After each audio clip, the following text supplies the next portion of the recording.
Hello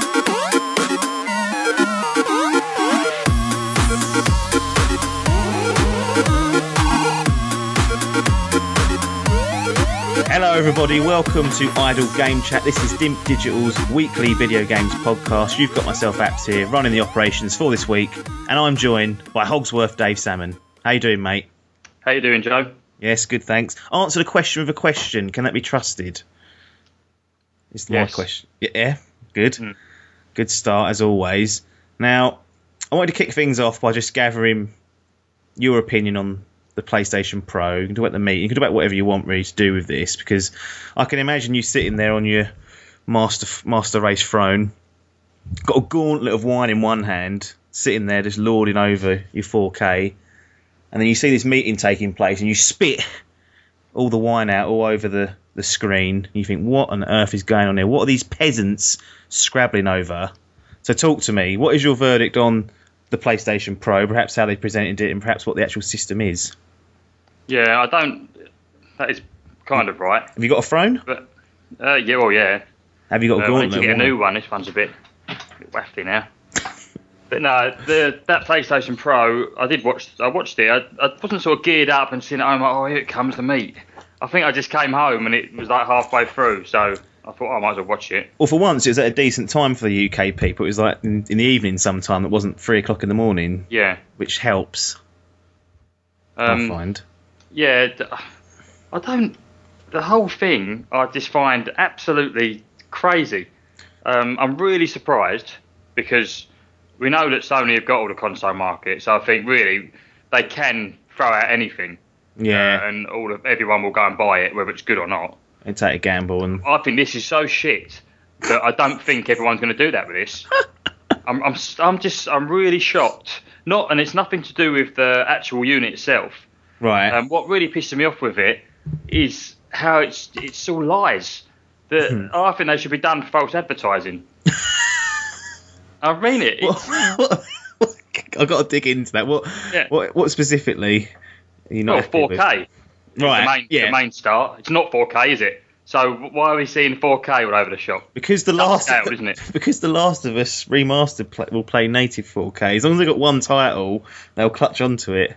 The rest it's only upscaled, isn't it? It's not actually 4K. It's not the resolution. Was it 3? I can't remember now. 3000 by fucking something or other. They did say The Last of Us wasn't native, but that was like the only title they could come up with. All the rest, like you said, weren't at full 4K. Yeah, well, by full 4K, all that means you know more about it than me. Is that it's 1080p upscaled. Yeah, that's mental. It's not 4K. It would look better than the PS4, I imagine. I hope so. If you want over 350 quid off me, it better. Yeah. But I don't know. For me, it's a real strange one. Doesn't come with the drive, does it? Doesn't come with the 4K Blu-ray drive. What the fuck's that about? Yeah, they put it in a £250 Xbox Slim. Yeah, that is an odd one. And like as I said, we mentioned it last week, and they've actually come out and said we don't see that medium being prominent. And I think, well, maybe not, but it seems like an odd omission. I mean, I don't know too many people with a 4K monitor, your one that's got it, or a 4K telly. I don't know anyone that's got a UHD drive. It seems to me I can understand slightly from that perspective. I don't know if there's going to be widely adopted. It's about 25 quid as well for a UHD disc. So you've really got to be, that film better be good for you to buy it. So I can kind of see why they haven't done that. But it's still, if it goes in the Xbox One S, it should go in the PS4 Pro. I think so. But yeah, this isn't for the sake of it. This is last night. God's honest truth. Yeah. Said to my mate, "You seen the PS4? He's got a normal PS4." I said, "You seen the PS Pro?" He said, "Yeah, I fucking have." And I'm thinking he'll probably get it. And he said, "I was going to pre-order one." He says, and I went and I bought. He actually bought nothing to do with the PS Pro, but he bought Deadpool on 4K or something. All right, yeah. Not even realising he was going to buy one just for that. He was going to buy the PS Pro. Then he found out it hasn't got the player. Drive. No. He was like, no, fuck it. So that's only one person. Yeah. But that's what he said to me last night. So there obviously is people out there Oh yeah. On it. But then he'll be one of them people with a 4K TV who's not paying fuck all on it. Yeah. It's like most people with 4K TVs. There's not enough media, is there? No, that's why I opted for the monitor. The monitor's not, nothing special, but I know I can get loads of shit from gaming, YouTube, and all that. Whereas obviously with the telly, I don't go off on one, but there's not really much 4K out there. I've had this conversation, haven't we? No, I mean, but I think it's relevant to what this is. If part of the unit was to, they're talking about streaming 4K media and not having the disc. You're right. It's not widely adopted yet, and it's kind of like that weird stage where, you remember, we got to HD TVs and 1080p. Like you got HD ready TVs, which were, I think they're 1080i. Then you got HD full HD TVs. It takes 3 to 4 years for this technology to be ingrained into normal houses. I've no doubt by 20 whatever 18 or 19, there'll be more people with 4K tellies than not. Oh yeah, for sure. My next telly will be 4K. Everyone's will at this stage. If you're going to go out and buy a long-term one, you'd have to look at that because the prices on those particular pieces are coming down. But the real kicker is, and this is one thing that you definitely wasn't impressed with, was the fact they were selling this HDR piece quite heavily, and that, having done the research, that definitely does drive up the price of any display unit out there. Like. Sure. It goes from being a 4K telly that you could go, that's affordable, to knocking another 400, 500 quid on, which then makes it unaffordable. Yeah. Why are they pushing that? It's like they go, you need this TV to do it. But like I know you mentioned a bundle, and that's ridiculous because you're not going to get a console sold with a telly. No. But if you did, then I'd understand the way they again it's not false advertising on that one because it does support the HDR, but then so does my computer, and so does your PlayStation 4 now. Yeah, it does, yeah. It's like, who gives a shit though? Because these TVs cost £1,200. Yeah. So what? It's fucking stupid. No, it's not. I'm sort of saying it as if it's the same as the 4K thing. It's not. But I don't know. Why are you buying this thing? And why is it called Pro? What's stupid, Pro about it? It's not you've got an iPad. And then you get an iPad Pro, right? An iPad Pro is shit hot compared to an iPad. Same with like MacBook Pro. I don't know that much about Apple, but I know that the MacBook Pro is really good, and people use it for like editing videos and photos, and it's professional. Yeah. But this double the power, mate. Yeah, I know, but it's still only 30 FPS, so it's not like you're going to be it's not like So you Call of Duty, all the spazzes who play that like at a competitive level. But especially on PC, they're all the pros, as they call them. They're all knobs. So they all play it at like 100 and. They're the only people that listen to this. Don't slag them off. They're all got all the Call of Duty pros. Pros, not pros, are they? The ones you get on a PC, they play at like 100 and is it 120 or something stupid hertz and all that. Yeah. They're like the actual pros, like the fucking North Koreans or whatever they are, and they sit there. But on this, you've not got any advantage from having this. It's just like, this. Look at Mass Effect. It looks a little bit better on this than it does on your PlayStation 4. It's still 1080p, right? So the textures and everything are exactly the same. It's just upscaled to 4K. But I would happily be proved wrong because there is a few games I want on they're coming out on normal PlayStation, but there is a few games I want. So if you could turn it around for me and say, no, you're wrong. It is this. It is that. Happy days. But to me, it just seems crazy. What are these games? Don't mind me asking. Final Fantasy. Yeah, That's it was only a demo, but I think I've mentioned before that it's pretty unplayable. The performance so poor. Oh, the Platinum one, yeah. Yeah, I did play that on. Oh no, it was PS4. Yeah, it was, PS4. Yeah, but I think it was shit on everything. It was shit on the Xbox as well. Yeah. So I don't really want to play that on current gen. I'd rather the graphics be a bit worse, and it runs really well. Maybe the Pro can do it. Maybe because the Rise of the Tomb Raider modes I mentioned last week, one of them was, not really a bump too much in graphics, but the FPS is nearer 60. They didn't commit to say it was solid 60, but it was nearer 60. So, but the trouble with this is, and this is the one problem that Sony can't solve. Only with they can solve this with their their in-house stuff or their second-party software, but they're totally reliant on the third-party devs like the Square Enix of the world and people that are doing the Final Fantasy game to make an extra effort to patch these performance upgrade in. So if they don't adopt it, it then will become irrelevant for what makes up probably about 85% of the software on the PlayStation, because let's be honest, they've got some great exclusive games, but there's not enough of them to warrant it on its own. So they're going to need the third parties to adopt this. And what if they don't? What if they sit there and go, can't be asked? What the Sony are you going to do then? They've got nothing. They can't do much. They can't force them to use it. And you'd hope that most would, but why have they even brought this out now? Well, I know I said to you that I thought they'd been better off bringing out a new console, which you countered straight away, and I can understand it's a bit soon, but I didn't realise the new Xbox was coming out at the end of next year. Yeah. But would they not have been better doing that? There's obviously a reason they didn't. Well, I think for one, they must have. These are all guesses, obviously. They drew their line in the sand early this year and said, "Look, these are the specs we want to build to. Let's go away and do it."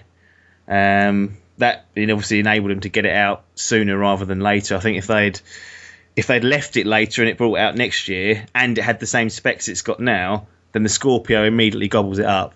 Just on a technical level, people will look to that and say, well, that's got more teraflops. Whatever reason people want, it's got a UHD drive. Stuff keeps coming out. Yeah, I know, it's all nonsense, but that's how they'll sell it, and it'll crush it. So to get it out early means that now, like you said, they'll tag 4K gaming on it. People go, oh, there's a chance for me to get involved in that, and it's out now.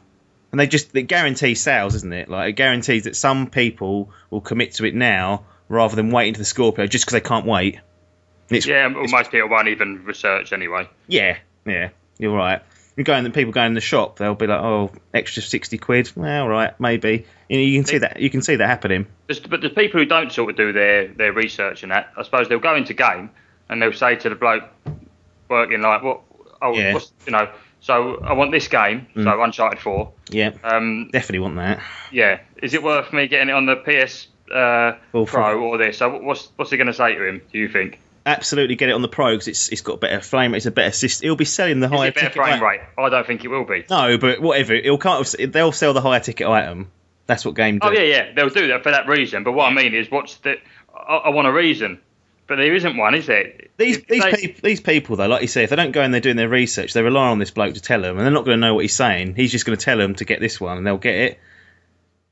That's what I think happens. So I would hope that people like me and you, and people that listen to this podcast, and people that do content on the channel, they kind of half do their research at least. They don't just listen or just go into a shop blind and go, oh, I'll let the shopkeeper decide for me. Unfortunately, a lot of those, you talk about those people that don't do their research, that's probably what makes up probably 60% of the sales. There's not 40 million hardcore PlayStation 4 players out there. They're normally like casuals or people that play it. No, but this is why I don't think it will sell that well, because I don't. Well, that's my next question. Do you not think it'll sell well then? No, sorry, no, I don't. No, I could be. Well, tough one, because if it was anyone else, I'd say 100% no. It's a fucking absolute disaster. But because it's Sony, they have got a lot of them people you're just talking about who may. But have them people who are clueless are they the sort of people who want to go and throw another 350 at it? Not extra, I wouldn't have thought. I wouldn't have thought so. No, so it's going to be newer sales, you'd think, for that audience. And you'll get people like me who might go, right, I spend 80% of my gaming time on the PlayStation 4. I say I do 10 hours a week, 8 of them are on the PS4, maybe 9. And you kind of think, if I could get something better out of this, should I just invest in it? You'll get people like that maybe will look at it. So will you buy this without playing it first? No, I will not buy it until I know, there's at least one high ticket game that I want to play, and it's definitely been patched, and it's going to be tangible evidence that it's going to be better, and it's going to maybe improve the experience. And B, that I see that the third parties, most of them at least, doing something with it. And I think they're the two things for me. So if I was looking ahead, I'd look at a game like maybe Horizon Zero Dawn, which looked fine on the PS4. I love the look of it on the PS4. It wasn't like it looked bad. Yeah. But that could be a game where they can go, right, and they can show off what it can do. But you don't care about graphics normally. You've said no, but it's one of those things where it's not making performance better, is it? So no, if you're not worried about graphics, I can't understand the point. No, but if not trying to catch you out. No, I know what you're saying. So, performance-wise, I said last week that for me, that's more important to me, is that if they can boost the frame rates on some of these games, that's a more tangible, change to the game. And you're right. I don't really care too much about the visuals, but it's like that thing, isn't it? Why do people go out and buy the Elite controller on the Xbox One? If you spend all that time on it, you might as well do it to make it a little bit better for yourself. Oh yeah, definitely. That's what it'll come down to over time. I'll just think, well, if I could just get this, it might make it a little bit better.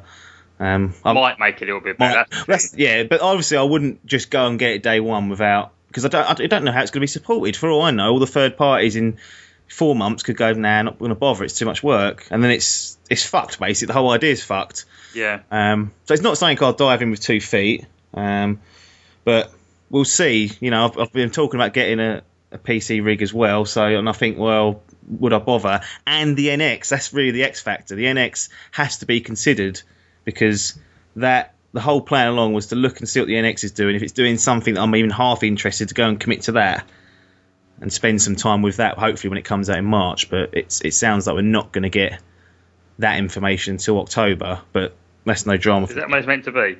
Yeah, that's what I've heard now. It should be there now, shouldn't it? Well, if it's coming from... it's Nintendo, they do what they want. They can do whatever they like, for as far as I'm concerned. But yeah, it's a tough one. For someone like me, should I... Like you said, I don't really care about the visuals, but, it's always... If something looks better, it's going to be a little... I think, to these consumers as well, I think it smells of Wii U. As in... Yeah, right. As in the upgrade. As in, Mum... I know, especially the PlayStation is more.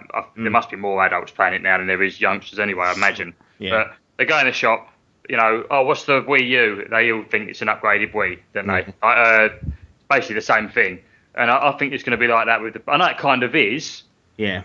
But it's at the price of a new console. Consoles aren't going to come out now super expensive. No. In my opinion, because they've learned that no one fucking buys it. Look at PS3, that's £500 or something, wasn't it? And done really shit. And then later on, it got better and better as it got cheaper and cheaper. Exactly, yeah. They managed to turn that around. Yeah, you're right. It's not all that matters, but no, you're right. It's a tough sell, especially for those that have all the people that have already gone out and bought one. Like you said, the mums and the dads, they've got to go. I've got to get my friend £50. I've just bought you this 2 years ago. That's a really tough sell, I think. To that, you'd be fuming if you bought one 2 months ago, wouldn't you? Well, the thing is... because they've never heard of Neo. The people who bought one 2 months ago have never heard of it. Would be, yeah. They'll be fuming. You would, yeah. if you hadn't done your research, which then it's not like this was public knowledge. It was just like only us nerds sitting there. Only gamers and that. Chatting about it every day. Yeah. Going, if you didn't, you were just planning to get one, you would be livid. But it always pays to go on the internet to check things out. Ultimately, looking at the PS4 Pro, this is where I think you'll definitely, hopefully, give some real good value is. For what you get in the box... Do you think it's good value in terms of what's in there? I.e., I guess an easy way to do it, could you build the equivalent that's in there for less? Or is it still... We spoke about it before, we said, although they're underpowered, for what you get in the box, it's actually half decent. Is it the same here? Or do you feel like it's a little bit expensive for what it is? Taking out the fact that it's an upgrade and all that bollocks, and we've had the PS4 before. Yeah. As a standalone machine, spec-wise, is it a good deal? Not massively if you've already got a PS4. Yeah. I don't think it is, no. If you haven't, I think, why not? You're not going to go and buy, you're not going to go and get a PS4 now. You'd be fucking mad if you did. Because there's another £100 for what's supposed to be better. I don't know. As I say, I feel like I've really slammed the machine, but I tried to, and I probably worded it really shit as usual. I didn't really mean to slam the machine. It was the advertising that really pissed me off. Yeah. I just really think it's false. I think they're really lying to get people in and go, oh yeah, quality. They'll build over the internet soon, all the dickheads saying like, oh yeah, no, we're fucking 4K game. They'll all be arguing with the Xbox, or I don't know what the latest argument is on there. But it's normally consoles fighting each other in it, and then a PC knob jumps in and says something and whatever. But I think they'll all be saying, no, we're playing 4K games, but they're not, and that'll be really annoying because Sony have lied to them basically, and without actually saying, yes, you are playing 4K games, fully 4K, and that's the textures, the rendering, and all that stuff, not the fucking upscaling. Because they're not going to go on stage and go, great news, everyone, you're going to be playing 1080p games upscaled. That's a good because deal. That would sound terrible, but that would be the truth. Yeah. And I don't know, it's really, really annoyed me. It's like, I don't know why, it shouldn't have, but it did. I was going to say, it shouldn't annoy you. But you know the windfall of this. I'd like to have been good though. Believe it or not. Sometimes you think I'd want them to fail. I'd like it to be good. Like I say, there is a few games I want to get. But hopefully I'll be proved wrong. Yeah. I hope it comes out and it's really good. Yeah, I mean, having observed the general, I mean, you're not alone here. The generally negative reaction to PS4 Pro, it does make me wonder whether sometimes as gamers and as developers for games and as developers for hardware, media, whether we or they are concentrating on the wrong things. Are we collectively too focused on performance, on buzzwords like 4K, on HDR, when deep down, as we've discussed off air before, the gameplay really is what matters, isn't it? And the experience that goes along with that. And don't get me wrong, the graphics play a part into that, and definitely, frames per second do add to the performance and make things better in that sense. But if I'm getting honest, I do get a little bit sick of hearing about specs and graphical fidelity and these teraflops, these frame rates. Now, you're a man that's invested quite heavily into getting the best performance and the best resolution from your rig. So I guess a good place to start with that kind of area is to ask what kind of motivated you to go down that route to start with. To put a fair amount of money into a graphical and a performance increase when you didn't have to, because a lot of the games would have come to a console near you for half the price. But there was obviously a driving factor behind that. Lot to take in. Yeah, no, sure. I agree with you about all of that, without doubt. All the bickering, all the nonsense, because all you need from these, well, a PC as well. But if you're going to game at 30 FPS, not really much point in having a PC.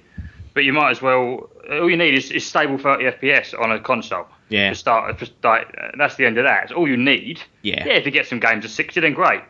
Final Fantasy wasn't, was it?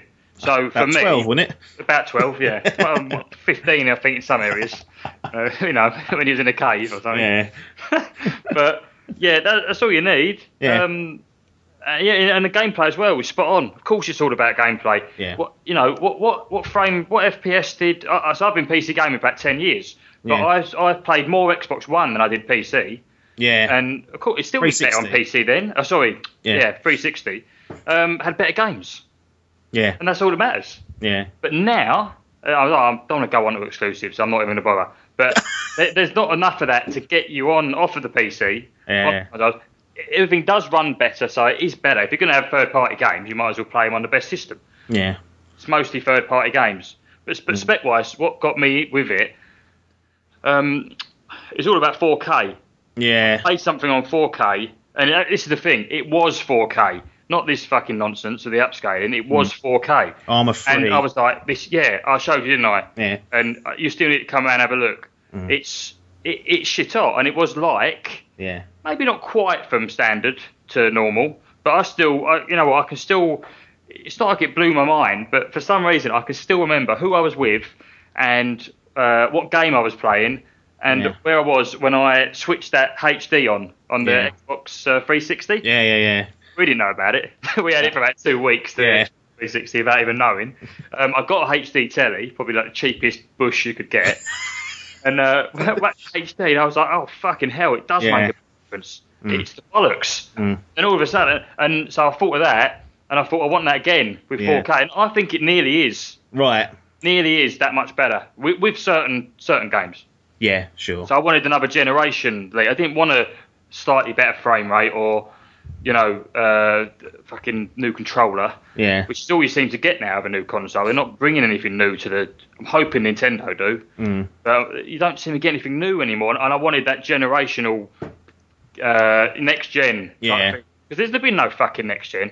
I don't care what anyone says. There's not been no next gen for me. You look at Gears of War 3 and then look at Gears of War, the latest one. Yeah. There's not that much in it. There's no gap between this gen and last gen, really. Not massively, is there? Obviously, there will be some things. If you turned on your 360 now, I'd probably get a shock, so I've not used one in a long time. Yeah.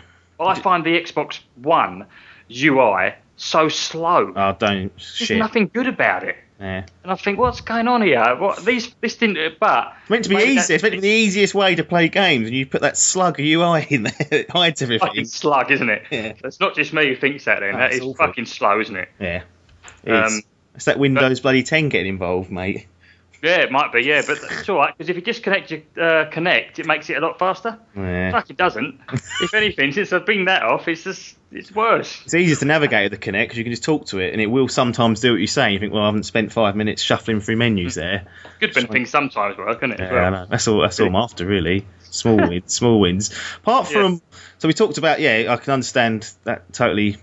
Shuts the door on that. Why that's a place. You're right. The evolution in gaming hasn't been happening, so why not look elsewhere to try and get a boost? Plus, all of my mates are pretty much playing PC right now. So that's obviously all posh kids, isn't it, for everyone? Yeah, it's funny you met them. All drinking Pims whilst they're gaming. That's it. At their gauntlets. But we've got VR obviously on the horizon.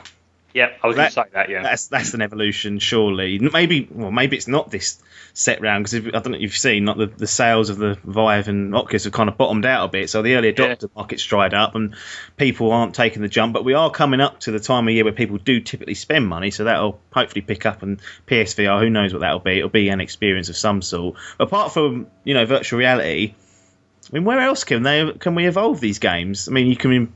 Improvements I would like to see, things like the AI should be a lot better than it is at the moment. Like some games you still play and they just fucking stand there and don't do anything intelligent. You think, why has no time been spent doing that? No, they spent £2 million making that rock look render nicer. It's things like that. That's the sort of things I would like to see kind of pick up a little bit more, improve the AI, make the actual gaming experience better. But there's... Oh, mate, you're right. You get Gears with the... I keep going about Gears. Oh, Gears is a good game. Probably was my favourite game on the 360. Yeah. But, the cover system. Yeah. Something small. Yeah, there was games with cover systems. Yeah. But that was shit hot. Yeah. I bet, I don't know, because I didn't play the thing for long, because I can't even use a fucking controller these days. But when I tried the beta of Gears of War, it was exactly the same. It hadn't improved. I know sometimes it's not broken, don't fix it. But something like that, improve on it. They haven't. Like you say, it's only going to be a new lick of paint, I imagine. The game actually looks really good. I'm probably going to get it. Yeah. But nothing has changed. Yeah, we're bringing it like, Nintendo again. I'm really interested in the NX. It's not going to be fucking powerful. No, it doesn't need to be, though. No, don't give a shit. I'm biased because I like all of their franchises. Yeah. Sure. So I'd probably get the system no matter what, as long as it brought out games with them franchises. But forgetting that, they will do something new. They'll do something cool. It'll be a cool, whether it sells well or not, different story. But they will do something a bit fucking stupid. Yeah. Might have a wafty controller. I don't know. They'll do something new. I hope it does well. It might not. But these are not doing anything new. Everything that's coming out is exactly the same. It's just got a bit of a better, might have a better, like if it's a good game, it's got a better story. Yeah. I've just got Rise of the Tomb Raider, haven't I? Yeah. So, and I'm looking forward to playing it, and it will be good. Yeah. But you've told me before it's just like the other one. Yeah, very similar. The other one was good, but nothing's changed, and it's not going to be. It's just new graphics, basically new graphics, different story. Yeah. I'm saying this, I've not even played it. Yeah, no, you're not far off. And like you said, it is a good experience. Like you can't knock the good experiences out there, but you're right. There's not been really too many game changes. And if you look back, if you stripped back all these games that have come out, maybe in the last 5 years, it's like any game on this generation. I struggle to, and I'm talking about consoles now. Obviously, a PC is not really a generation as such, whatnot. But if you scale back the graphics on them, took anything from 60 down to 30 FPS, you could probably play all the games that have come out since 2013 on your 360 or your PS3.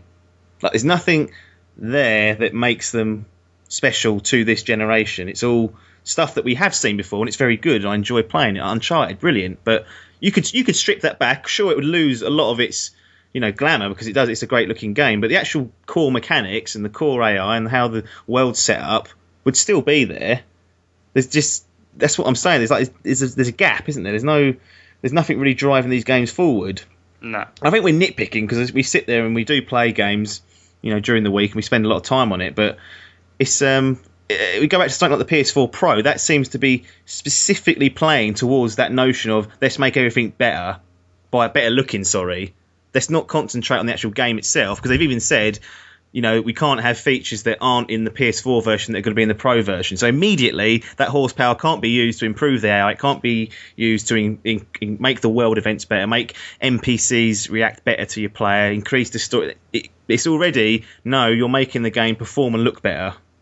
they've restricted that already. So I don't see where this is going to come from. Like I said, the NX is probably the place where it might come from. But I didn't want to slag off gaming too much. I was just saying, I think sometimes the motives or people's priorities are off. And, our priorities come from what we're fed. And we're fed by Sony, in this case, is an upgraded console, which is immediately only ever going to look better. It's not going to do anything else, which I don't think is the right thing to do. We need to look at making the actual game experience better. And that's why I quite like the indie scene, because they're trying new things. Yeah. They're not the longest or biggest or best looking games, but some really interesting stuff out there. Like, I don't know if you've seen, is it Super Hot? It's like a first person game where the time only moves when you do. So as you move forward, the enemies move. It's a really short game, I've heard. It's not worth, 40 quid, but you wouldn't pay 40 quid for it. You pay 15 for it. But it's one of those the sort of ideas I want to, experiment with and I like playing. And fortunately, the indie scene has picked up a lot of slack, I think, in terms of trying new things at least. And they're never the finished article. They're never like the biggest and best games, but there's some really interesting stuff that seems to have gone away almost because games are so big budget these days. It costs a lot of money to develop them. They can't take a risk with it. No, it's tried and tested stuff. They want to try and, if you've built a franchise, you keep the fans in there. Yeah, sure. Sales, we've spoken about sales a lot, but I'm probably if I'm just well out of date, then that's fine. But something like, I miss when you had a PlayStation 1 and an N64. Yeah. And it was like, you probably had people saying what was better and what wasn't. Yeah. But I loved them both. Yeah. So I look back and think, well, the N64 was brilliant for this and that. It's different. The controller was different. Yeah, it did have some third party games, almost, wasn't it? There was crossover. Yeah. There's a lot of stuff that wasn't like the wrestling games were totally. I mean, that's a big part of my childhood. So the wrestling games were completely different on PlayStation than on the N64. Yeah. And I used to prefer No Mercy on the N64, but you don't get that now. It's all crossover. No, well, the famous one was Final Fantasy VII because it was meant to be on Nintendo. Yeah. Because they went cartridges, they couldn't do it. So I went to PlayStation and they had brought out a few other RPGs and stuff, and it was all good for that. The N64 went the route, obviously Mario 64, it had Banjo-Kazooie, it had Zelda, it had games like that used the analog stick brilliantly. Yeah. So obviously PlayStation didn't come out with analogs originally. But they were both brilliant. They were both really good, and N64 had 4-player. Yeah. So, you didn't need that multi-tap that came out. Oh, yeah. Even though it was all right when it did, but it didn't have it at the start. But there was no, like now, PlayStation and Xbox, they're just exactly the fucking same with different controllers. Yeah. The spec might be a tiny bit different. Anyone who tells me one's shit and one's brilliant is just a liar. The UIs might be a bit particularly shit on the Xbox, but, really, the consoles is pretty much the same, isn't it? There's no difference. Yeah. It's just fanboy stuff. When people argue about what's best. Yeah. No, it's fanboy, and like you said, there's slight preferences to controls or UI or whatever. And there's a handful of franchises now, but I don't think enough to, I could categorically say I don't want the Xbox One anymore because there's still stuff I'd like to play on there. But if there was like 10 Sony exclusives coming out a year, that would be enough for me. And I'd be like, that's fine. I can play those, but. The games and the experiences need to be a little bit more different, really. And you're right, that's a great example using the N64. I might be dated. Someone might be able to come on and say, you're having a fucking laugh, mate. There's a reason why this doesn't happen no more. And they're probably right, and there probably is a reason. But maybe I'm just, I don't know, living in a dream world. And I want things that's never going to happen. But, yeah, I do. I'm with you. I went full whack with a PC. Spec-wise. But you're going to spend 98% of your time on that thing. Yeah, sure, yeah. So why not?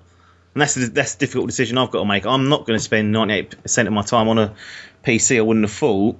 So looking at the Pro, I think, well, do I or don't I? It's a tough decision. Go back to you, and before we close down this chat, it's gone some interesting places. Final Fantasy comes out, is it December now? Or is it the end of November? Whatever they've delayed it to.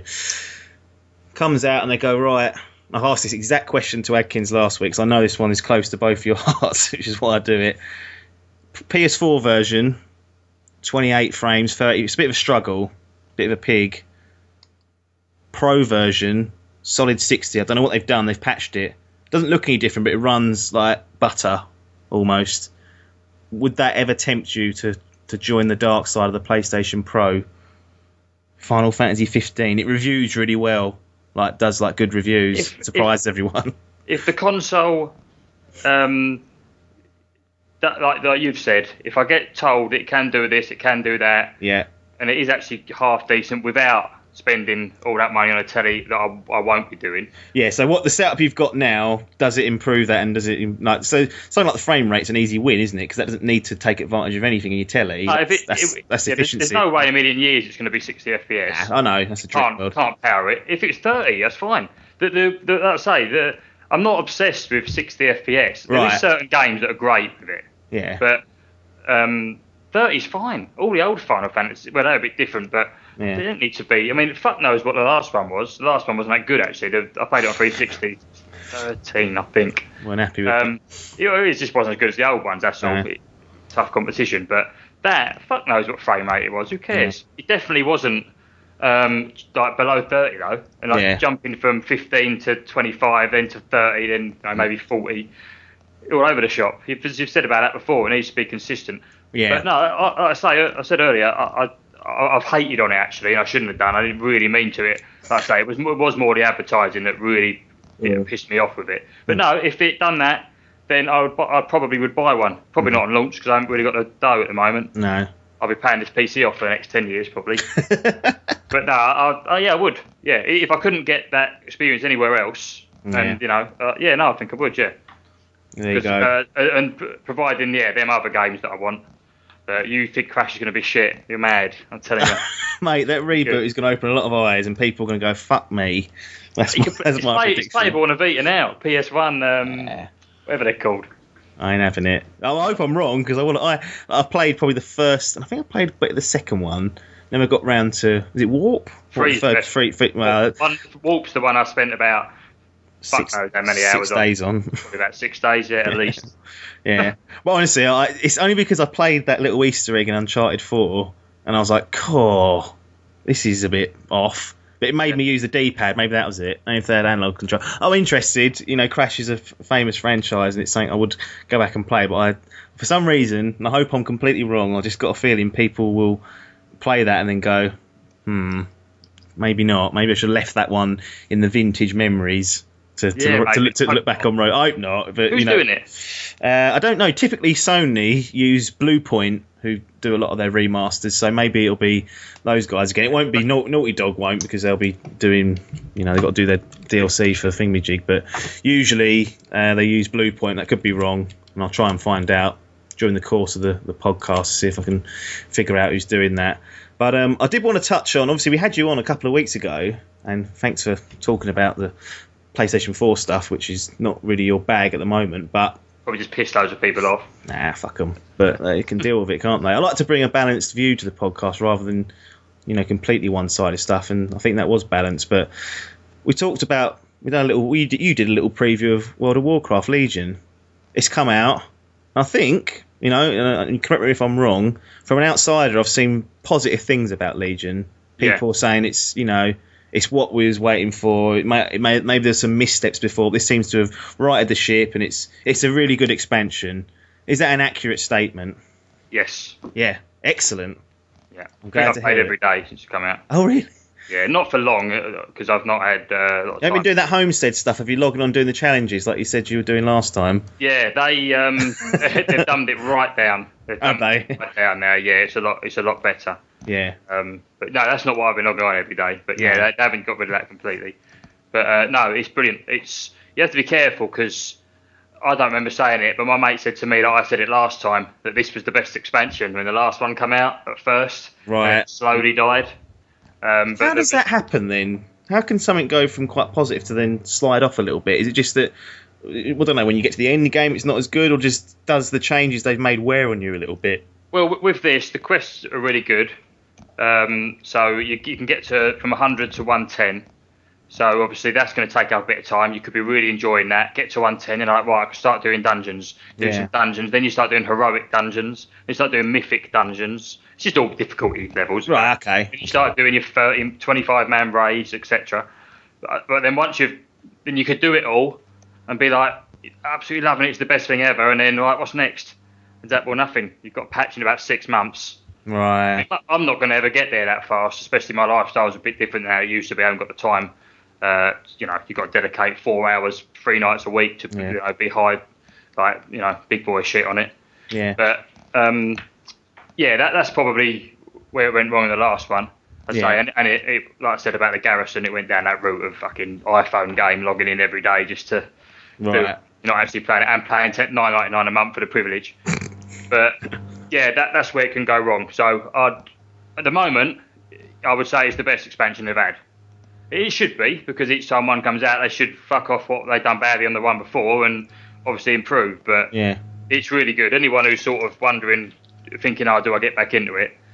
You definitely give it a go, because it is really good. I've been really enjoying it, and so has 6 of us got it. Nice. One has quit. Oh. When he cancelled his subscription, said, I just can't get back into it. I'm not interested anymore. Oh, really? Yeah, but all the others are loving it. So I think it's just time and. Sure, yeah. If you're a bit busy, you can't really get into these games if you've got fuck all. He has got time. Yeah, and sometimes if you have too much time, sometimes it can't always work in your favour. So, I mean, they talked about this, there's a new class in there, Demon Hunter. Have you had any time to experiment with the Demon Hunter? How's that? I've played with most of them. I did make one, but I haven't done a lot. Right. You sort of concentrate and getting your own. Most people normally have a main character. They normally play in an alt. You've made, but no, I focused on my main character. Yeah. To start with, but the Demon Hunters are cool, tank or DPS roles. Yeah. They did it with Death Knight in one of the expansions. They're called a hero class, and they brought them out in Burning Crusade. I think it was the second expansion. Yeah. They seem to make more effort with them. I think because it's a bit like it's a new thing. Everyone picks them, everyone levels them up. Yeah. Animations are a bit better. They're a bit overpowered in dungeons at the moment. Right. Okay. It has to be balanced. Yeah. It'll change and just go back to normal. Sure. Yeah, they're quite cool. But what's been massive with this, I don't know if I mentioned it before. Was it out when I was on last time? No, it was like 2 days or 3 days away before you come out. Yeah. Scales now. I don't know if I said this, but when you do so my mate's online now, for example. So he's level 105. Yeah. I can go on with my level 100. We can do the same quests, but the enemies and stuff will scale to your level. What, per user or per or per party? No, per party. So when fuck knows how it works. Someone, so 2 of us will be hitting the same person. Yeah. To me, it'll be a level 100 and whatever level I am, and it'll be his level. Right. It works like that, which is brilliant, because on this now, when you start the game, before you've just sort of you do a question in one area. Then you move to the next one, and that area will be, a couple of levels higher. You just keep moving to the next, a lot of stuff. Whereas with this, you go to the hub at the start, your little class area, which is what I mentioned before, which is really good.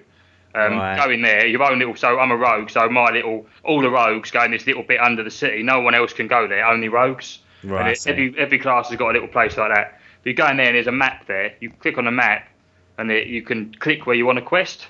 So as long as I'll sort of say to my mate, we'll both go here, and then you can go there, do the same quest no matter what level you are, which is great, because people can play together. Don't get locked out and left behind, really. That's one of the main things. That's it, you get left behind. Someone wants, because you're not all going to be able to play at the same time. No. But now it doesn't matter. You can all sort of level up together, no matter what level you are, as long as you're between 100 and 110. Yeah. So that's been brilliant. That's a really good thing. Yeah. Subscriber-wise, I don't know, because they don't post it, but I don't really care anyway. No, it's not going to affect you. It sounds good. Been well received. Yeah, I've seen nothing but good things about it, really, which is great. I mean, like you said, things can change, but... Yeah, well, I'm max level now, so I'll start now going on to sort of the next bit, like the start of the end game, basically. Yeah. So, in a couple of months' time, I might change, but it's all looking pretty good so far. But I think where I've got this time now, I think that will keep me in longer, because I'm not going to bang it all out really fast. No.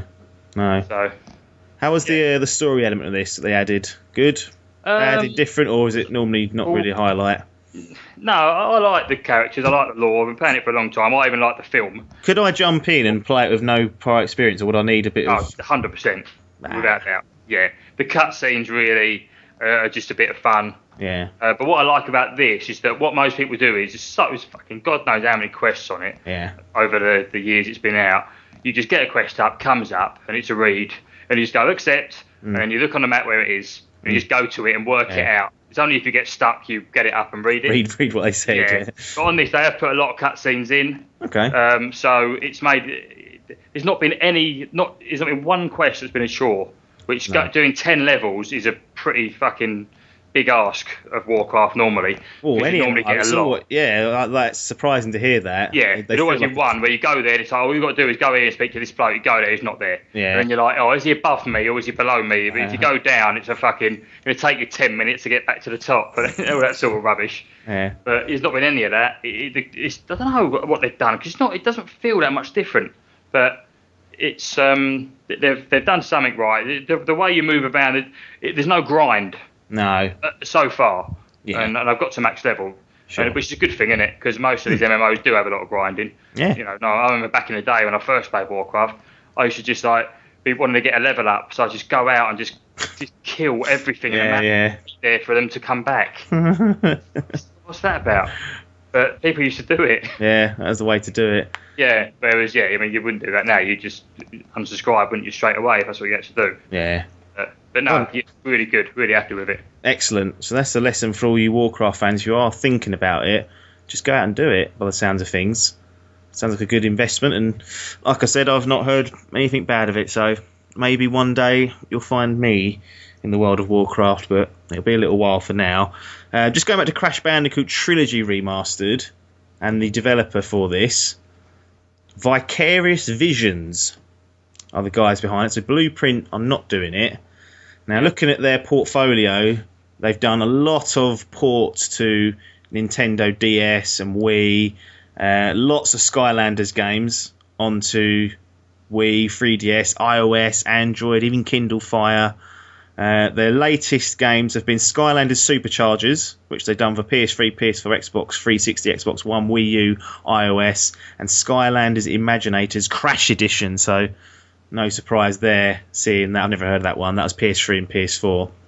So there's your little studio doing it. A lot of people probably haven't heard of them because they're typically remastering old games and kind of brand them onto a new platform. Like they've got lots of Game Boy Advance in their portfolio, lots of it. So, we'll see. They're obviously experienced in doing that and bringing older games or to games from old platforms to different platforms. That's always a plus in my view. One of their cancelled games, just looking at here, I don't know if you've ever heard of this, for the Game Boy Color, Sea-Doo Hydrocross. I've never heard of it before, but that's the one that stuck out to me. But they're the guys that will be doing Crash Bandicoot Trilogy Remastered, Vicarious Visions, and that'll be arriving on the PlayStation 4, I think, early next year. So we'll see about how that pans out. Maybe that'll get PlayStation 4 Pro support. So extra Crash characters on the screen. I don't know. See what sort of bollocks they can think up of. I think that's it, Dave. I think we've exhausted all avenues for your particular segment today. So thanks very much for joining me on this segment of the podcast, and we will speak again soon, mate. Yeah, nice one. Cheers, Joe. Mr. Hall. Hello. You've returned. Exciting times. Glad to be back. Excellent. It's been a while since I've had you on. Long time. Yeah, but it's timed very well, because normally you don't have anything interesting to say or any decent opinions, but something rather major has happened in your life. It has. In the last 10 days or so. It's a momentous day. So tell the audience, they're on tenterhooks, they're waiting, they want to know exactly what we're talking about here. What on earth have you just gone out and done to do with your gaming life? Well, having re-listened to some of the podcasts of the past and realising how shit I did at my New Year's resolutions last time round, I thought I'd better make sure that I at least do one of my gaming New Year's resolutions this year. And so I've been out and purchased myself a PlayStation 4. Dun, dun, dun. Ta-da! And this is stock model PlayStation 4. No Slim, obviously no Pro. That's not out yet. This is... No, it's just base model. Don't need any fancy... Well, the thing was, I looked at the Slim, and if it had been similar to the Xbox One S in that it had 4K Blu-ray... Yeah, something extra. Something extra. I mean, I know they say, it's got 4K video playback on internet videos, but it's just like... there wasn't enough of an upgrade between this and the new Slimline for me to warrant it. So yeah, I've stuck with the base model, which is already considerably smaller than the Xbox One.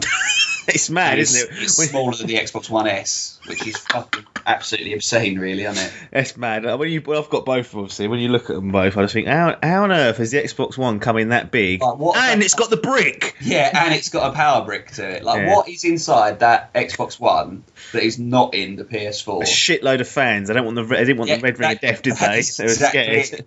And yet, still, the Xbox One manages to heat up my entire one-bedroom flat, and the PS4 you can't even hear it running. No, it's just ridiculous. Well, it's good in the winter that'll come in use because you can just turn the Xbox One on. Yeah.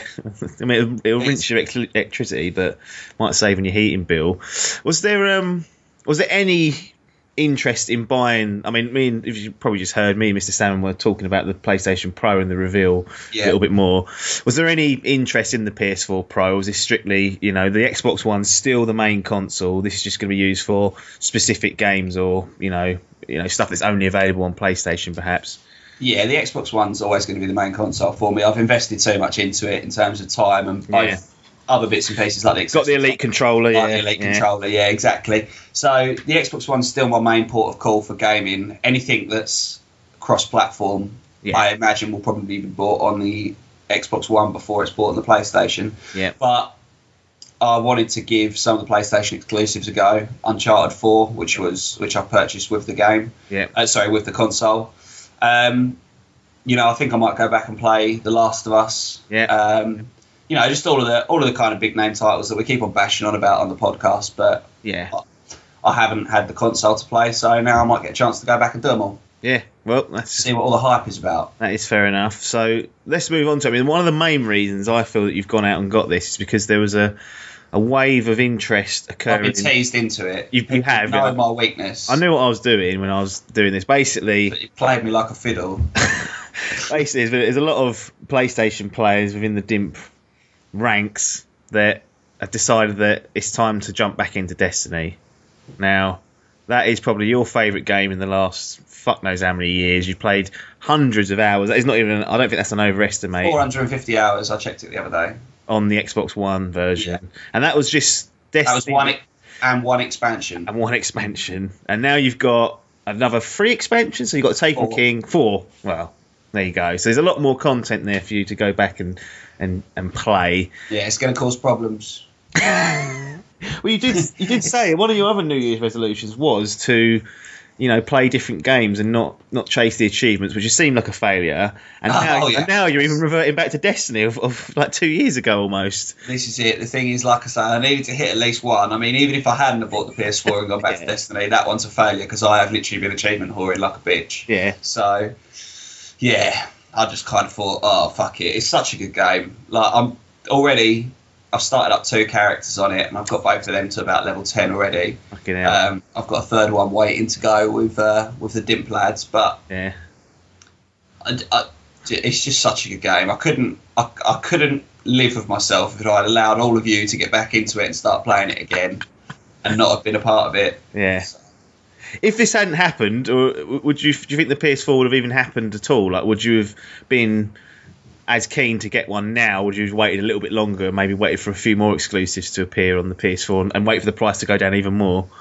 Yeah, it's a tough one. The thing is, I've been threatening to buy one for so long. Yeah, it's true. If I said to you, no, I would have gone out and bought it anyway, that probably would have been a lie. I think the Destiny has tipped me over the edge just purely because, like I say, I couldn't cope with all of you talking about it and me being sat here going, oh, yeah, I remember that. And I would have made sure there wasn't a separate WhatsApp group. I'd have made sure it was in. Yeah, you do it. Absolutely. I knew that it would have been rubbed in my face for a long time until I buckled. So I figured, and the big thing was I finally got sign off from the boss, and all I had to do was chuck away a 360, one of my old 360s. You chuck it, did you?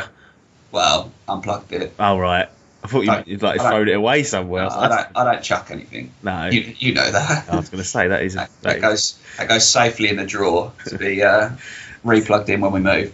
Excellent. Well, there you go. That's the story of that. We are, Destiny is the main reason for this, and we have Rise of Iron, which is coming out Tuesday. Although, also alongside the collection, which is what I've got. So I've got Destiny the collection, which includes all the expansions and Rise of Iron. Picked it up for £34.95 from Simply Games. The disc arrived today. You know, we're recording this part on Saturday, so it's come early, which is good of Simply Games to do that. Obviously I can't play the Rise of Iron until they activate it, but I can start installing it at least. And by all accounts, it looks like it's going to be a massive, great big fucking install. We're already going to clear off a few games on the PS4, but Rise of Iron. I mean, you've not. Correct me if I'm wrong. You didn't play the Taken King. No, either. I didn't play Taken King, and I didn't play House of Wolves either. What's the first? Was some glass thing, wasn't there? The first one, I think, was called the Vault of Glass. Yeah, that's it. Maybe not actually. Well, whatever it was. But anyway, it might have been Crota's End. I can't really remember. I think the Vault of Glass was the original raid. This has been how long it's been since I played this. Anyway, I played the first expansion, and then I binned it at the House of Wolves because by that point I'd already spent 55 on the game, and they wanted another 15 for that expansion, and then they wanted another 35 for the Taken King. Yes, because I remember this now. This is all going back to me. The original Dimp Digital podcast. You went out and bought Destiny, and then you bought the Dark Below. That was the other expansion pack. Separately, and I remember Logan almost goading you, saying, "Well, why didn't you get the expansion pass? You're saving yourself a £5 or a £10 if you do that."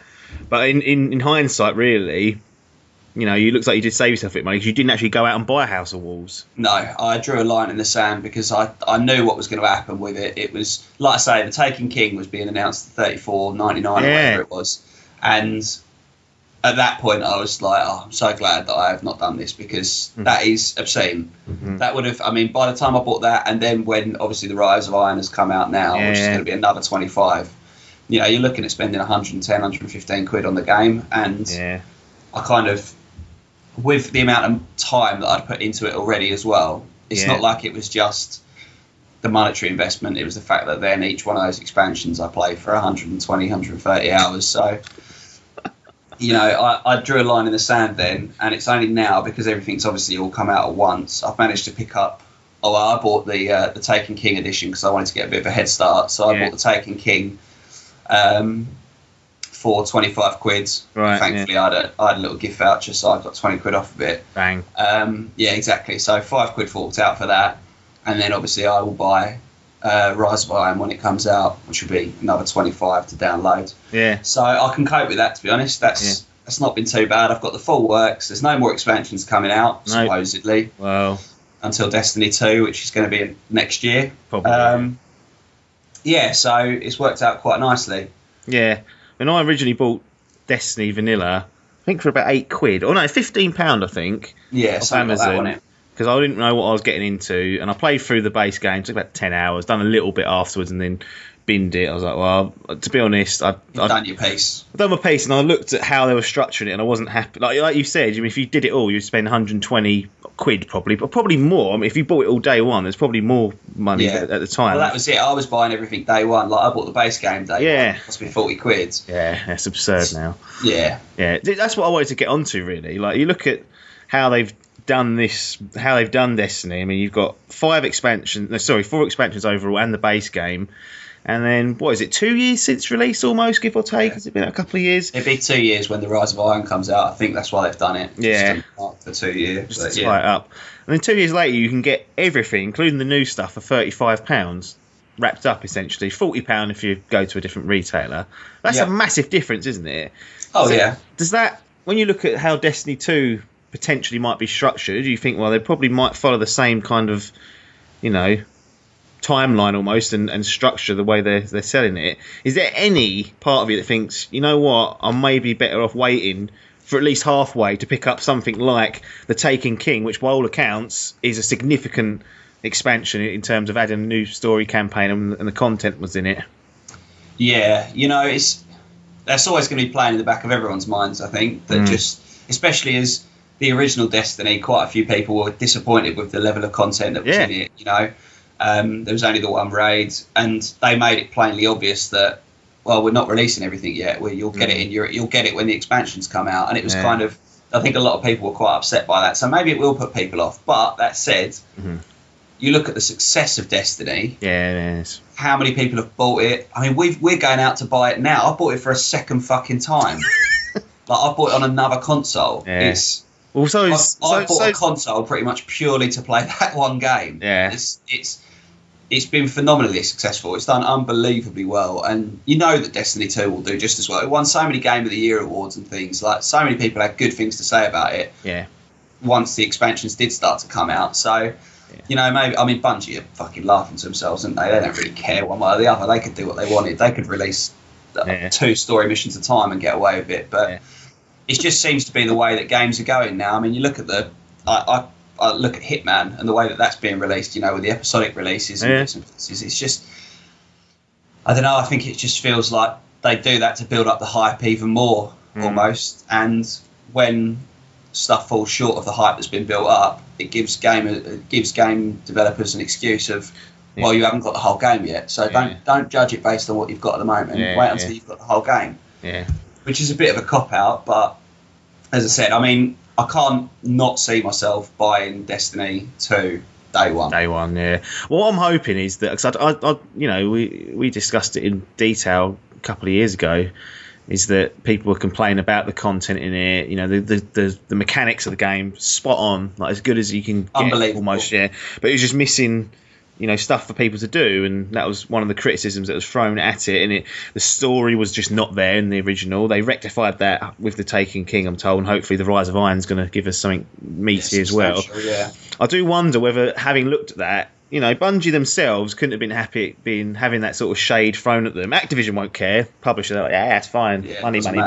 But I've got a feeling Bungie might want to make a point of making sure, at least when Destiny 2 arrives, that the base game is significant enough to warrant, in everyone's mind, the £40 to £50 price mark. Do you know what I mean? Try and make sure that at least the base game, if you only ever bought that and nothing else, you go, right, that's definitely worth the money. There was enough unique content in there. The story was a start and a finish, and we're all happy with that. And that can't be a difficult thing to do, really. And then later on, they can work on building out the world like they've done with make it proper DLC. Yeah, exactly.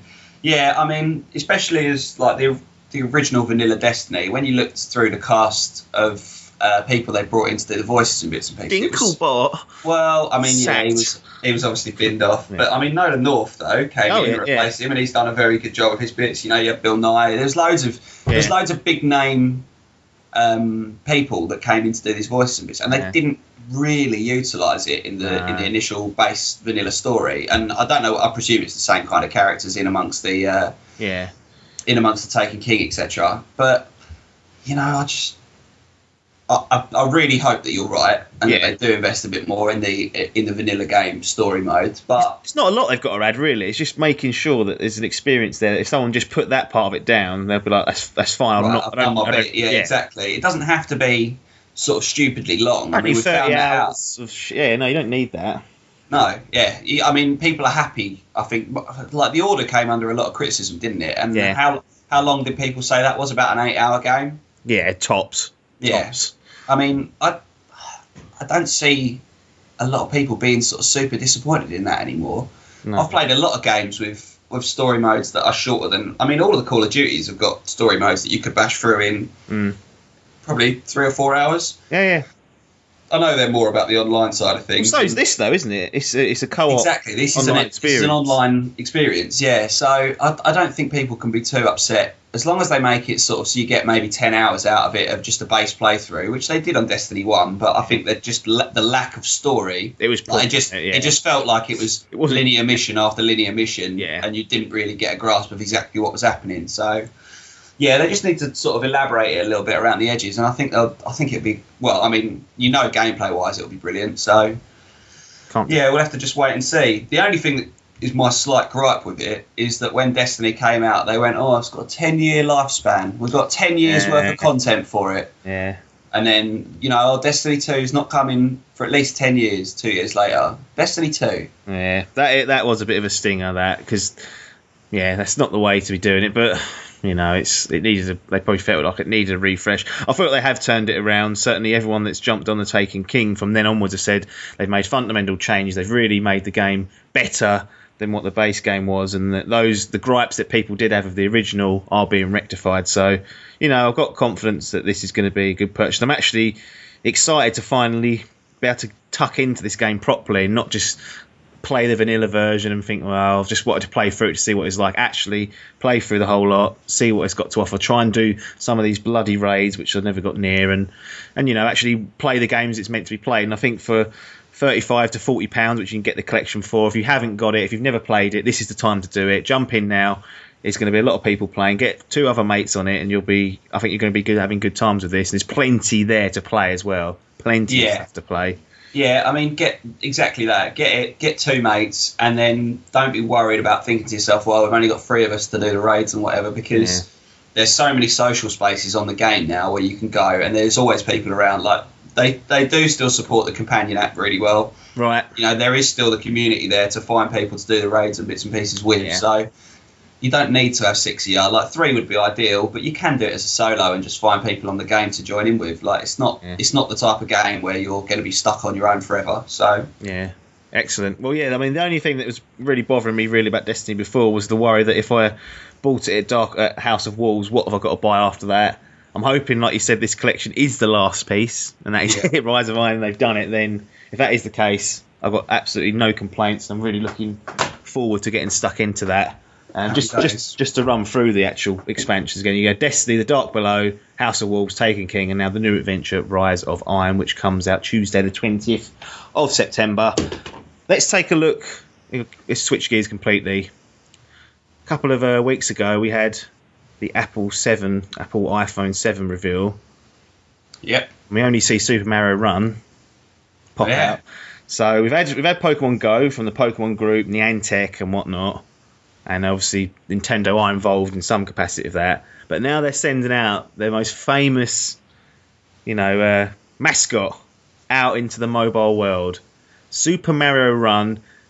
Say it's going to drop in around December. It's going to be a free-to-start mobile game. So you can play, I guess, a chunk of it. And at the end of it, they'll say £5, £10, whatever the upgrade price is. And then you get the full game. Hopefully it's not riddled with microtransactions as well. But on a base level, looking at the game and what they showed at the event, and being a Nintendo fan yourself, although you have in recent times really gone to town and give them a good kick in, how do you feel about this? We knew it was coming, and this is probably this is the first proper time they're going to be developing for another platform properly, which is mobile in this case. So it's like a third party agreement. I know there was 3 Zelda games released on some Panasonic device many years ago. Yeah, they don't count. This is now, for all intents and purposes, Nintendo for the first time going third party. With all that in mind, what are your expectations and what are your thoughts on Super Mario Run? Well, tough one, isn't it?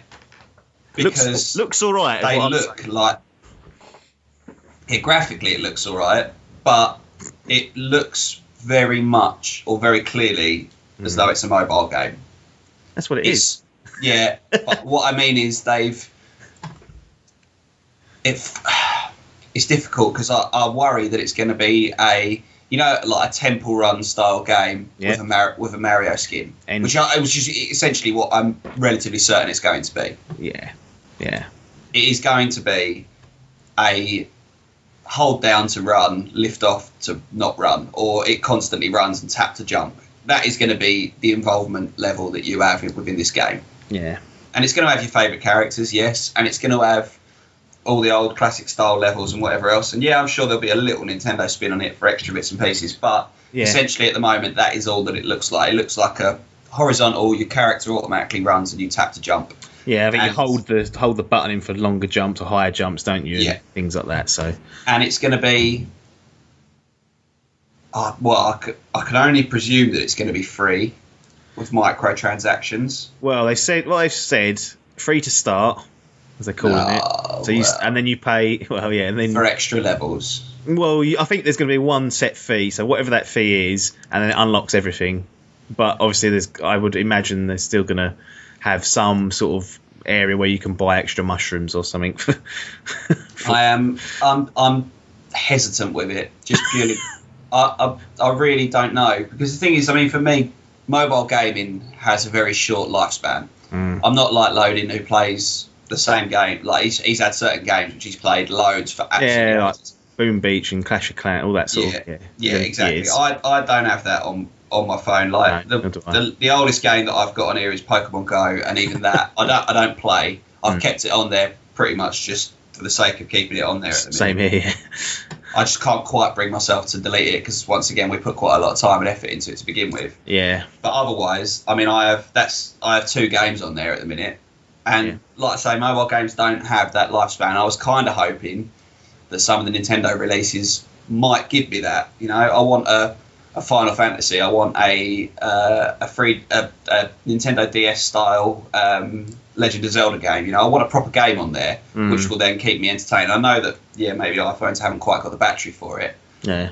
I just wanted something a little bit more, and I suppose they're appealing to the broader market though. To be fair to Nintendo, they're not targeting mugs like me who only play on it. Like I'm not going to play on my phone when I'm sat here in front of a PlayStation 4 and Xbox One. No, it's not going to happen, is it? No, exactly. So I suppose they're appealing to the younger audience again of kids that are going to play on mobile apps, and I expect it'll do incredibly well. Oh, it'll piss it. It'll run absolute right. It'll be another money printing expedition for Nintendo, which will keep their failing console cycle alive. Although maybe the NX and hopefully the NX will change that. But you know, the Wii U, for all intents and purposes, didn't perform well. But because they're so cash rich anyway, it's not an issue for them. Like, no, you saw what happened to Sega when they fucking blew it. They went out of business. Whereas Nintendo, by doing this, it kind of stabilises them, doesn't it? Well, they just open up another like. Basically, they just go back to one of their classics and go, new Mario game, and then everyone rushes out and buys it, and then that's that. Yeah. I mean, it can't cost huge amounts to develop this type of mobile game. I mean, it must cost effectively nothing in Nintendo's cash pool, like you say. Yeah, if you look at how much probably Zelda costs compared to like Breath of the Wild compared to this, it's going to be apples and oranges, isn't it? Exactly. And the return's going to be much higher. 0.5% in the cost of development in comparison to like the Zelda, and then like you say, this will probably make them. Well, I mean, it'll certainly be downloaded an awful lot more than the Breath of the Wild will sell. So it'll make much money. Exactly. So I can see why Nintendo are doing it. Am I going to be blown away by it? Probably not, but I'll probably play it. Yeah. You'll get that free sample anyway, so you have to sample the game at the very least, and then go, is it worth the $5, whatever. See, this is the thing though, because then I'll do it and I'll sample the free game, and then I'll do my like 5 levels or whatever you get for free, and then I'll go, well, it's only $5. Yeah, I'll buy it. And then I'll fucking buy into it, and I'll encourage them to do more of this shit, which is the worst bit. That I'll be one of those dickheads, and then I'll delete it 2 weeks later. Yeah. And be like, right, well, that was a waste of a $5. That's the worst thing. But I'll tell you, the most interesting thing I saw in the reveal was that they're going to do this thing called Toad Rally. I don't know if you saw that, but basically it's a competitive mode that lets you face off against friends and other people. So you can go down my friends list and go, there's Hall. Click on you, see what levels you've done, go on the level, and then have like your ghost in the background, and then it sets up leaderboards. So I think that's quite nifty, having things like that, giving it a little competitive edge. And they've said, I don't know why this is going to be a big part of it, but your Tomo friends will cross over into Super Mario Run. So for all those that still have that installed. Oh wait, that's no one. Yeah, it's no one anymore. But to be fair, I mean, you look at this on the face of it, they said they were going to the mobile market. This is about what I was expecting. It's going to be financially a success. If that means they can then use that money to develop the NX, make the NX good, develop games for that platform, make sure their console market's strong and is competitive and unique, then I'm all for this. If that's what it takes, then I don't care. If I don't want it, I won't buy it, but I probably will. So yeah, exactly. At least I can moan as awful as that is, at least you'll be able to moan about it having purchased it. Yeah, and that's the way I look at it, is that if this can supplement the kind of console market which I'm more interested in, then I'm happy for them to go off and do these little ventures. And who knows, there's things like Animal Crossing which I think would work very well. I think that'd be brilliant, yeah. Yeah, and so there's good stuff to come from this. The only thing that obviously the concern is that they then get a taste of this and the console market becomes less appealing. I hope it's what I just previously said, where it means they're then free to develop. But you never know. They could just go, what's the point? Like if an actual business brain came along and looked at both, and why are you spending money and resource on that? Exactly. You could just be doing this. That could happen. That and get straight on but Nintendo aren't really so much about that, No, they're not. You're right. You've got to hope that the powers that be that are in charge. I mean, I know we've lost Iwata, but there's still a lot of senior level people at Nintendo that are more interested in making good proper games. Having Nintendo as that that brand that it's always been, that produces, the highest quality of games and not just churning out the shit over and over again. So, touch wood. Absolutely agreed on that. So we'll touch wood on that, and hopefully sometime in December we'll be seeing that and see how that pans out, and I'll be interested to give it a go when it eventually arrives on Android, but it looks like it's going to be a timed exclusive. But at least I'll be able to see all you mugs buy it first and then go like shit, and I'm like, wow, have I missed out on anything? Not too sure. It cost me a £5. I don't know how much it'll cost. It'll be interesting to see how much they charge for it. I think they can get away with a £5. There go. A £5 they could get away with. They don't want to start pushing it though. No. $7.99 and I'd have to seriously assess my life. What it might be $10 in the US and then $7.99 here, and they go, well, that's what I was thinking, see, but the exchange rate's probably not that good anymore. No. That's the problem. It's fucked, isn't it, the pound? So yeah, exactly. It could be $10, $8.99. That would be a bit of a stinker if that was the case, but we'll see. We'll see what happens on that. Just want to do a couple of things, and then I'll let you go, and we'll close the podcast down. We had Tokyo Game Show this past week, 2016, so. Not a lot really happening as per usual. That's really died a death, that particular event. I remember years ago I used to watch game trailers. It was probably about 6-7 years ago. I'd go on the game trailer site. They would send an entire crew of people over to TGS, like film crew, getting interviews, getting hands-on. Now, they're lucky if 1 or 2 people go from these outlets. It's really dropped off. A, because it's fucking miles away, and B, there doesn't seem to be a great deal there. It's a bit of an it's turned into... It's moved away from being sort of really pro gaming and turned into more of an Asian type thing where you get a lot of anime games. You get like your Street Fighter's always big over there.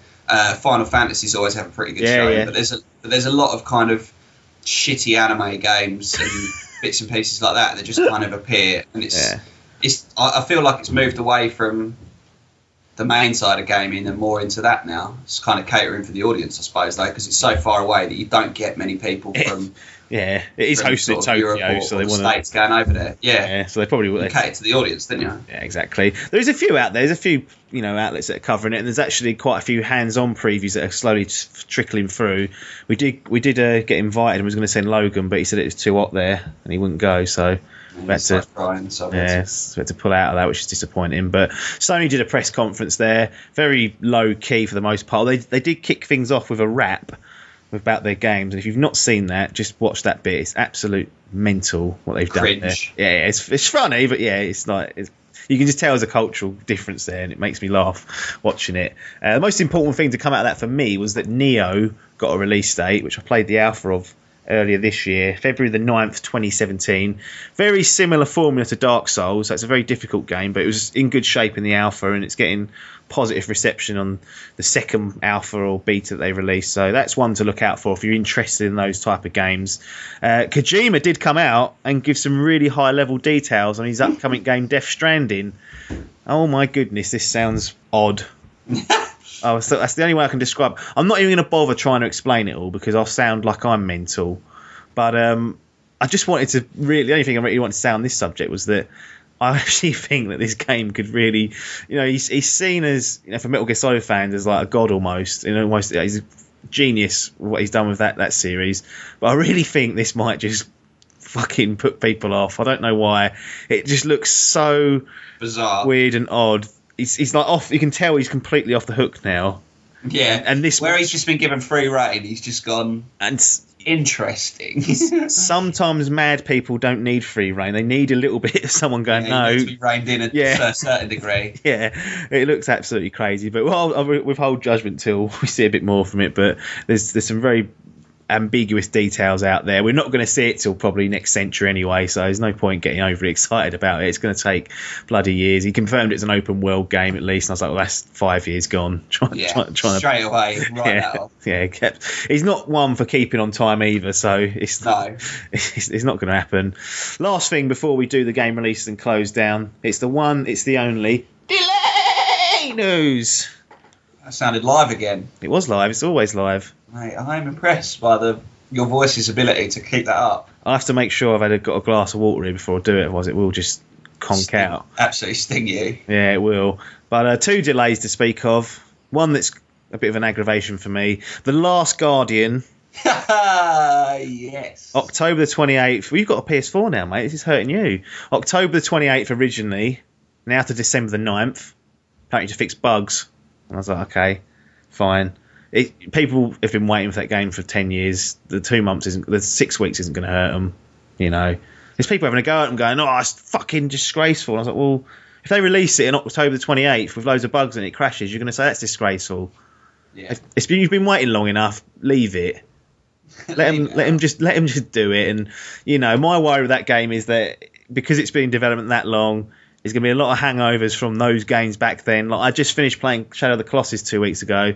Great game in its own right, but you can't say that the control scheme and things like that haven't aged. Like, and I just feel like this is going to be like transporting back to that time where the camera's an issue. Which when was the last time you said that about a game? Like the camera gets in the way, you can't control it. Yeah, you can't get the camera in the right spot. I got a feeling it's going to have things like that, but I'm hoping that the narrative and the charm of it pulls it through. I'll be getting it regardless of what happens. I just want to experience that game, even if it's a train wreck. I'm not too fussed. It's going to get a kick in. It's going to get bruised up and bashed about by critics because there'll be stuff wrong with it that's fundamental, but. You know, I still think under the hood there'll be a good game there. South Park, The Fractured Butthole, also delayed. December the 6th, that's no longer applicable. Q1 2017. So we'll see about that. Those that liked the first South Park game no doubt be a bit stung by that, but you'll be waiting until Q1 2017 for that. Let's do the game releases and then get the hell out of here. So Tuesday the 20th of September, we've got Destiny, The Rise of Iron on Xbox One and PS4. Destiny, The Collection, which I've already got, so not applicable to me, but that's also out officially on Tuesday. Cossacks, free on PC. Last Fight on Xbox One, PS4. Batman, The Telltale Series, Episode 2, Xbox One, PS4, PC. Dear Esther, Xbox One, PS4. Wednesday, the 21st of September, Firewatch on Xbox One. Thursday, the 22nd of September, Virginia, Xbox One, PS4, PC. I'm earmarking that one. Excited to see what that is. And then Friday, the 23rd of September, Steins Gate 0, PS4, PS Vita. Warhammer 40k, Eternal Crusade on PC. Criminal Girls 2, Party Favors. Guess what platform that's on? I dread to think. PS Vita. I can't believe a real big seller. I can't believe Criminal Girls has got a sequel. Horrendous. That is a bad one. Assault Suit, Lanos, PS4. Probably pronounced that one wrong. But that's all the releases for this coming week. That's it from us. So if you want to see what we're up to in the week whilst we're not recording the podcast, head over to dimpdigital.com. It's got all of our written audio and video content there for you. That's it for now, though. Game over. It's goodbye from Hall. Ta-ra! It's goodbye from me, Apps. Thanks for your time, and ta-da.